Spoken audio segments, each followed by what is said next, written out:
할렐루야. 오늘은 멀찍이 따라가는 자의 비극, 지난주에 했던 첫 번째 대지 끝나고 이제 두 번째, 세 번째 대지를 하겠습니다.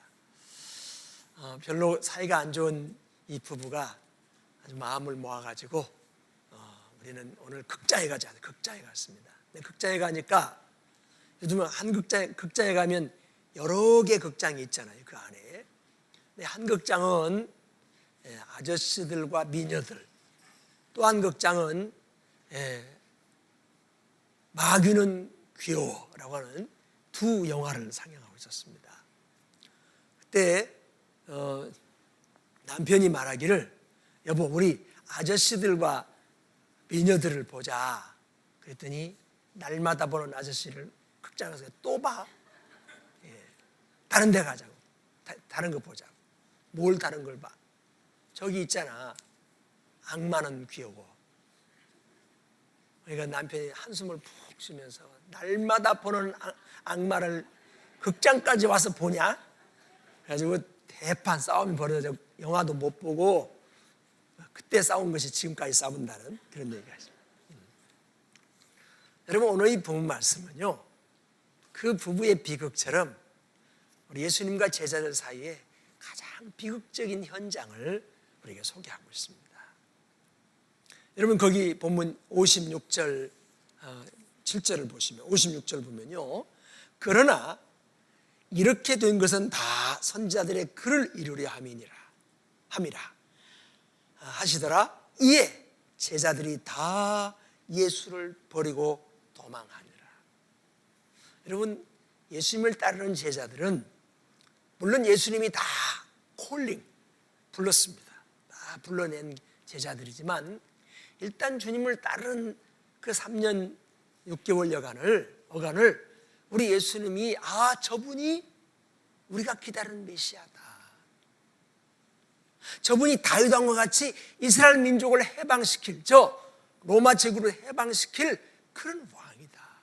굉장한 기대를 걸고, 그리고 그 예수님이라면 우리가 함께 죽으러 가자. 토마가 그렇게 말할 정도로 정말 예수님을 따르는 초창기는 예수님에 대해서 잘 몰라서 그래서 의심도 하고 그래서 좀 이렇게 흔들리기도 했지만, 예수님과 시간이 가면 갈수록, 날이 가면 갈수록, 세월이 가면 갈수록 저분은 하나님이시구나 하는 것을 기적으로도 목격하고 그의 말씀의 권위로도, 말씀의 권세로도 충분히 느꼈습니다. 많은 스승과 제자들이 있지만 이 예수님과 그 12 제자와의 관계는 다른 어떤 그 제자들과도 비교할 수 없을 만큼 정말 잘 어우러지는 결속된 제자였습니다. 그런데 오늘 이 본문에 나오는 이 사건을 통해서 예수님과 제자들이 얼마나 비극적인 결말을 맞이했는가 하는 것을 우리가 보게 됩니다. 예수님의 12 제자 중에 가늠자는 예수님을 팔아먹을 군호를 짜고 예수님께 예수님 평안하세요 하십니까? 안녕하십니까? 하고 이 입에다 이 키스를 하는 것을 군호로 해서 제사장들의 하속들에게 예수님을 확인시켜 주시고, 그래서 예수님을 붙잡습니다. 물론 베드로는 예수님에 잡혀가는 것이 화가 나서 칼을 빼서 말고라는 사람의 귀를 잘랐습니다만, 그러나 예수님이 말씀하십니다. 베드로가 이렇게 베드로와 제자들이 비극적인 결말을 맞게 된 첫 번째 이유를 우리 예수님은 무지에서 말씀합니다. 무지에서 왔다는 겁니다. 내가 이 사람들보다 힘이 없어서, 내가 이 제사장의 하속들이나 로마 제국보다 힘이 없어서 내가 이들에게 잡혀가는 줄 아느냐? 내가 내 아버지께 12군단 되는, 그러면 당시 로마 군단이 6개 군단이었어요. 6개 군단. 그보다 배가 되는 12군단 되는 내가 천군 천사를 부를 수 없는 줄 아느냐? 여러분 군단도 사람의 군단과 천군 천사의 군단이 게임이 되겠습니까? 내가 이렇게 잡혀가고 내가 이렇게 십자가를 지지 않으면 어떻게 하나님의 뜻을, 성경을 이룰 수 있겠느냐, 너희가 구원받을 수 있겠느냐 하면서 제자들을 깨우칩니다. 근데 그 제자들이 여전히 예수님의 그 말씀을 못 알아듣습니다. 무지합니다. 그리고 다 도망가요. 그러니까 정말 예수님과 제자들과의 가장 비극적인 현장을 우리가 지금 목격하게 됐습니다. 그리고 이어서 여러분 58절 보세요. 58절, 베드로가 멀찍이 예수를 따라 대제사장의 집에 들어가까지, 집들에까지 가서 그 결말을 보려고 안에 들어가 하인들과 함께 앉아 있더라. 제자들이 여러분 다 도망쳤어요. 근데 그 중에 하나 남은 제자가 있었는데 베드로였어요. 베드로는 도망은 쳤지만 그래도 우리 예수님이 잡혀가시는 그 모습을 멀찍이 뒤쫓아가면서 그 결말, 그 결과를 보려고 예수님을 따라갑니다. 그러니까 그 12제자 중에서 마지막 의리를 지키겠다고, 죽거리 많은 의리를 지키겠다고 예수님이 잡혀간 뒤를 멀찍이 따라갔던 제자가 베드로였어요. 그런데 여러분 결과가 어떻게 됐어요? 오히려 멀찍이 따라갔던 베드로가 다른 제자들보다 더 처참하게 여러분 예수님을 부인하는, 그것도 3번이나 맹세하고 저주하고 부인하는 그런 비극의 주인공이 되어버리고 막. 그럼 여러분 69절부터 베드로 사건을 보면요, 여기 베드로가 바깥들에 앉았더니 한 여종이 나와 이르되 너도 갈릴리 사람 예수와 함께 있었도다. 발각됐습니다. 여러분 유대 나라는요, 낮에는 이렇게 덥지만 밤에는 춥습니다. 그러니까 이게 밤에는 이 하인들이 모닥불을 펴놓고 집을 지키거나 그렇습니다. 그러니까 이제 다른 마가복음이나 누가복음에 보면, 또 요한복음 보면 곁불을 쬐었다 그렇게 말하고 있습니다. 근데 그 중에 한 여종이 나와서 너도 갈릴리 사람 그 예수를 따라다니는 사람 아니냐. 그런데 70절 베드로가 모든 사람 앞에서 부인하여 이르되 나는 네가 무슨 말을 하는지 도무지 알지 못하겠다 하면서 아주 완곡하게 간접적으로 부인합니다. 그런데 또 다른 여종이 나타납니다. 71절 앞문에 나아가니 다른 여종이 그를 보고 거기 있는 사람들에게 말하되 이 사람은 나사렛 예수와 함께 있었도다 하고 또 베드로를 지목합니다. 예수 제자로. 그때 72절 베드로가 또 이렇게 말합니다.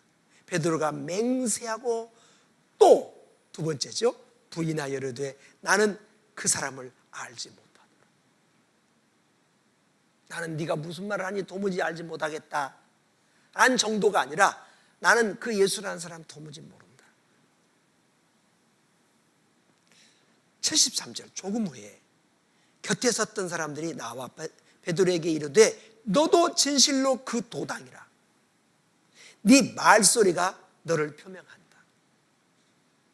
여러분 이 예루살렘 사람들의 말투와 저 갈릴리 사람들의 말투가 전혀 달랐습니다. 서울 사람 말과 저 경상도 사람 말과 전라도 사람 말이 다 다르잖아요. 유대 나라도 그렇게 그 지역마다 말투가 다르고 말이 좀 달라요. 이 소위 사투리가 있었어요. 그러니까 이 베드로가 변명하는 말에 이 갈릴리 사투리가 들어있고 갈릴리 억양이 있는 거예요. 그때 74절 베드로가 저주하며 맹세하여 이르되 나는 그 사람을 알지 못하더라. 나는 예수를 알지 못하더라 하니 곧 닭이 울더라. 닭이 첫 닭이 우는 시간이니까요, 보통 한 4시에서 5시 사이. 이에 베드로가 예수의 말씀에 달 굴기 전에 네가 3번 나를 부인하리라 하심이 생각나서 밖에 나가서 심히 통곡하니라. 여러분, 베드로는 3번 부인합니다. 그런데 그 주님의 말씀이 생각나서 심히 통곡합니다. 여러분, 가룟 유다와 베드로의 차이점이 뭡니까? 가룟 유다는요 그냥 자살해버려요. 어떤 사무라이 정신이 있는 거예요. 사무라이. 자결해버려요. 내가 이렇게 나쁜 짓을 했다 싶으니까 그냥 죽어버렸어요. 자결해버렸어요. 근데 베드로는 밖에 나가다 심히 통곡해. 누가복음에 보면요, 베드로가 이렇게 3번 부인할 때 예수님이 신문을 받다가 딱 돌아봐요. 그리고 베드로와 예수님이 눈이 마주쳐요. 그게 누가복음에 아주 실감나게 나와요. 어떻든 베드로가 이렇게 심히 통곡하면서 회개해요. 자, 여러분, 우리는 여기서 우리 예수님과 제자들과 이렇게 비극적인 이 현장을 우리가 보면서, 특별히 이 베드로가 이렇게 3번이나 주님을 모른다고 하면서 이 비극적인 현장에 가장 비극적인 주인공이 된 이유를 멀찍이 따라가는,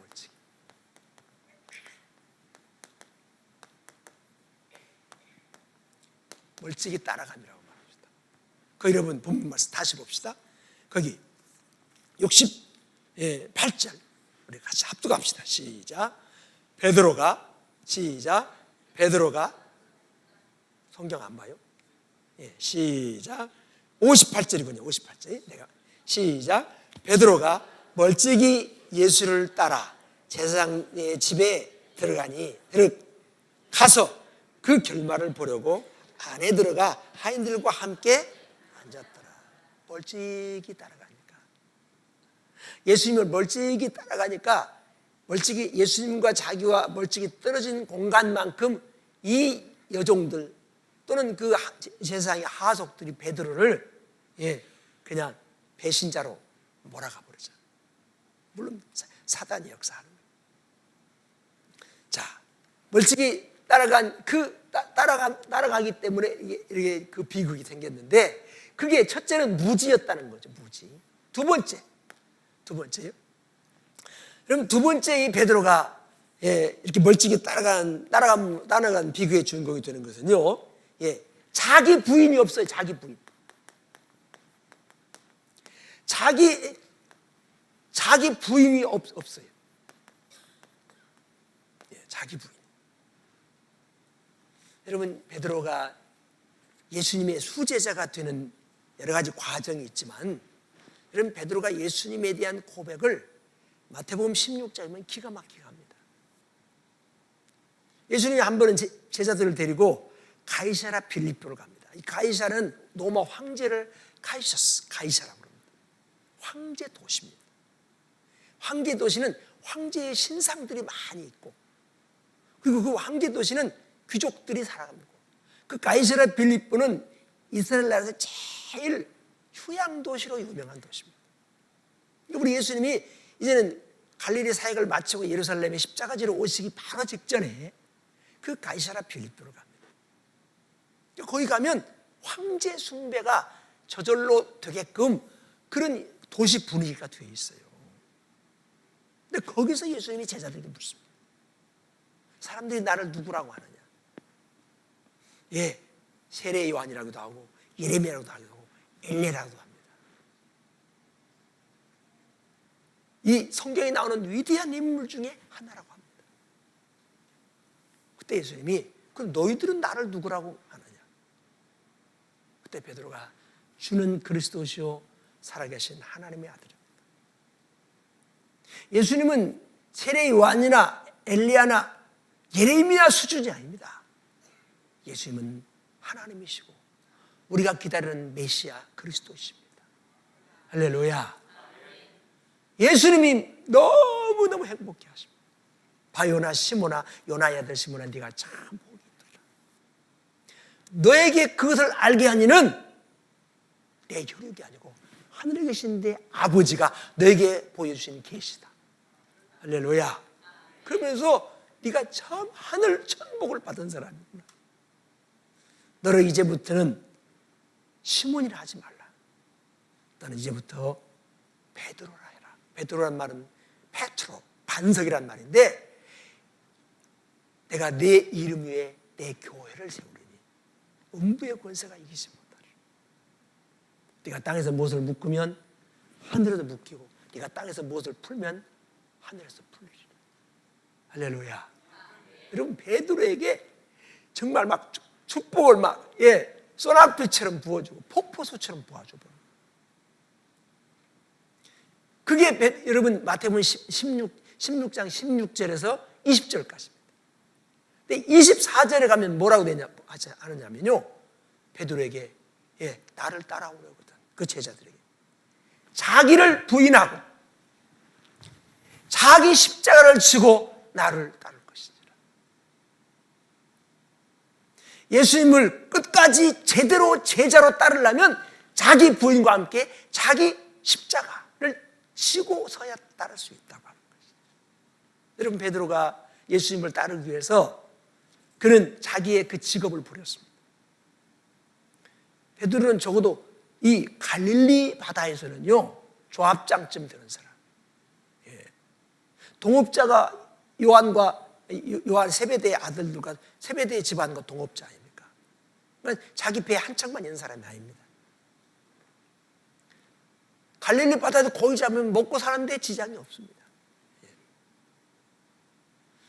베드로의 부인이 가버나움 사람으로 처가가 부잣집이었습니다. 그런데 예수님을 따르기 위해서 그 좋은 직장 버렸습니다. 그 가정도 버렸습니다. 식구들도 다 버렸습니다. 어떤 면 다 버렸습니다. 근데 그거 버리지 못한 게 있습니다. 자기 사랑, 자기 생명, 자기를 부인하고 자기 십자가를 지려면 반드시 자기 사랑, 자기 생명, 여러분, 예수님께 바쳐야 될 줄로 믿습니다. 그 말씀이 바로 자기를 부인하고 자기 십자가를 지고 나를 따를 것이라 했는데, 세상 것은 다 버렸어요. 직장도 버리고, 좋은 가정도 버리고, 가족도 버리고 주님을 따랐는데, 자기 사랑, 자기 생명을 못 버려요.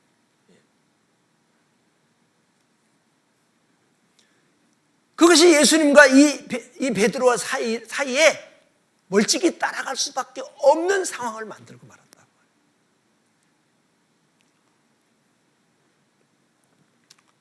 여러분, 그런 의미에서 우리가 기왕의 주님을 따를 바에는 철저히 주님을 바싹, 자기 사랑, 자기 생명까지라도 부인하고 십자가 지고 따르는 여러분 되시길 주님을 축원합니다. 여러분, 사도 바울이, 우리가 지난주에도 봤습니다만, 사도 바울이 내가 그리스도와 함께 십자가에 못 박혔나니 나는 날마다 죽노라. 이미 죽었고 지금도 계속 예수 위해서라면, 예수 복음 위해서라면 나는 계속 죽는다. 그게 바로 자기를 부인하고 자기 십자가를 지고 따르는 사람. 그래야 예수님을 제대로 제자로서 따를 수 있다고 하는 것이죠. 종교학자 마틴 루터는요, 예수님의 제자는 날마다 세례를 받고 날마다 죽는 사람이다. 여러분, 세례가 내가 과거 옛사람, 구습을 쫓는 옛사람, 변화받지 못한 본성은 죽고, 그리고 예수 그리스도의 제자로 태어나는 것을 다시 사는 걸 말하지 않습니까? 그러면서 우리가 이 사순절 셋째 주간을 통과하고 있는데, 정말 베드로처럼 멀찍이 따라가지 말고 주님 바싹 따라가기 위해서 철저히 자기를 부인하고 자기 십자가를 지고 자기 사랑, 자기 생명까지라도 주님 앞에 될 수 있는 그런 믿음 가지고 따르시게 되시기를 주님을 축원합니다. 세 번째 베드로가 이렇게 멀찍이 주님을 따라갈 수밖에 없고, 그것이 바로 베드로 일생의 가장 비극적인 천추의 한이 되는 그런 사건이 된 것은요, 베드로가 기도 없이 따르게 돼. 기도 없이.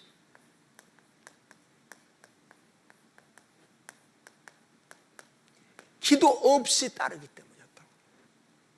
이건 내 말이 아니에요. 예수님이 직접 그렇게 말씀하셨어요.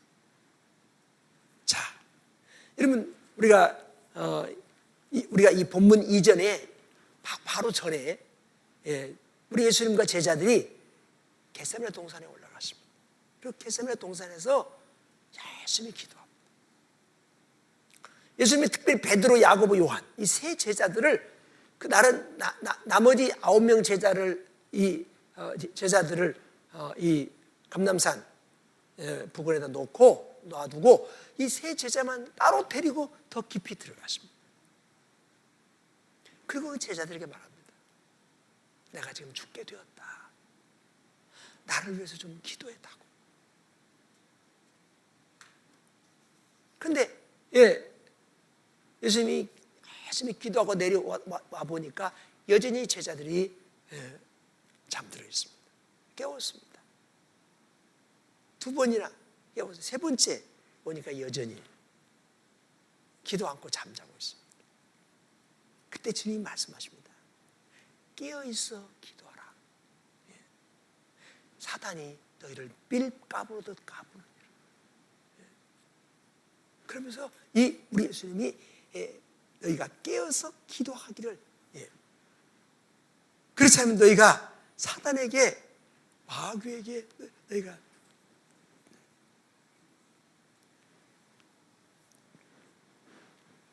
여러분, 예수님은 하나님이에요. 기도하지 않아도 되시는 유일한 사람 중에 하나예요. 유일한 사람이에요. 근데 예수님이 십자가를 앞에 두고 겟세마네 동산에서 땀방울이 핏방울로 변하는 그런 간절한 기도를 했어요. 그 기도에서 우리 주님이 십자가를 지는 그런 힘을 공급받아요.